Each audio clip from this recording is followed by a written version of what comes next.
जब कलम दवात वाले थे बीजेपी के साथ, जिनकी गुनाहों का हम आज खमियाजा भुगत रहे हैं। जब इन लोगों की हुकूमत थी, जब इनको बिजली के रेट बढ़ाने थे, 4 साल पहले बढ़े, 15% बढ़े। जो कहते हैं पिछले 2 साल कुछ नहीं हुआ, वो या तो आंख बंद करके चलते हैं या उनके सामने जो होता है उसको वो देखने के लिए तैयार नहीं।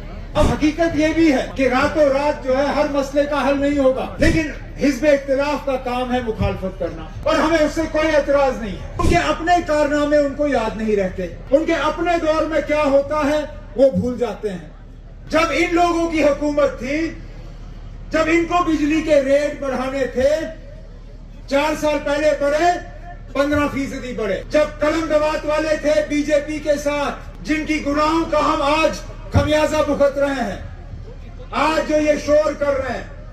जब महबूबा मुफ्ती साहिबा वजीर आला थी, तब भी बिजली के रेट बढ़े। तब कितने बढ़े?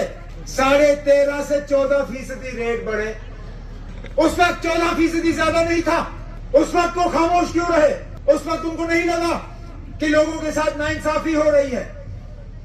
अरे जनाब, उसके मुकाबले हमने तब भी जितना बोझ हमारे ऊपर है उसका हमने बहुत कम हिस्सा आगे बढ़ाया, और मैं आपको यकीन दिलाता हूं मेरी मुकम्मल कोशिश रहेगी कि इंशाअल्लाह इस हुकूमत के दौरान, इसके बाद हम बिजली की कीमत जो है और आगे नहीं बढ़ाएंगे, यही, इससे आगे नहीं। जितने भी हमने लोगों के साथ वादे किए हैं, इंशाअल्लाह अगले 3.25 सालों में वो तमाम वादे हम पूरे करके ही अपने आप को आपके सामने पेश करेंगे। और मैं यकीन से कहता हूं, अक्सर बेशतर जम्मू कश्मीर के बाहर अगर लोगों से बात की जाए तो उनको लगता है कि कश्मीर में टूरिज्म के अलावा कुछ नहीं है।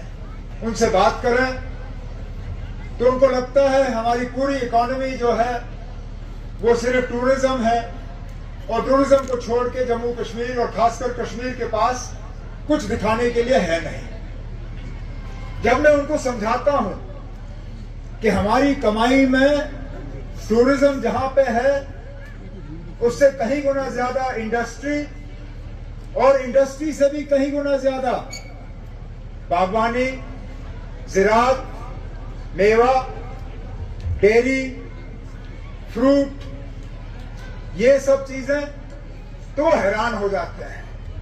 आज जबकि ये फ्रूट और वेजिटेबल मंडी जिसकी आज संग बुनियाद रखी गई है, इस पे जावेद डार साहब मुझे कह रहे थे कि कम से कम 15-20 करोड़ जो है वो खर्च होंगे ताकि एक शानदार फ्रूट और वेजिटेबल मंडी जो है यहाँ लोगों के हवाले की जाएगी। इससे यहाँ की रूरल इकोनॉमी को एक बहुत बड़ा फायदा मिलेगा।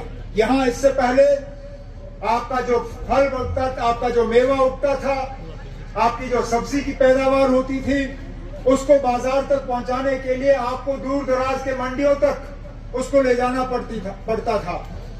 खरीदार आपको मिलते नहीं थे। अब इस मंडी के जरिए खरीदार यहीं पे आएंगे।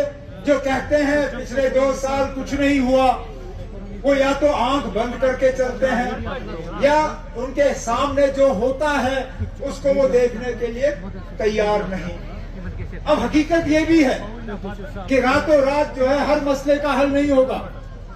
विरासत में जो हमें मसले मिले उनके हल रातों रात नहीं होंगे, लेकिन ऐसा भी नहीं है कि आपके नुमाइंदे जो हैं कोई काम नहीं कर रहे।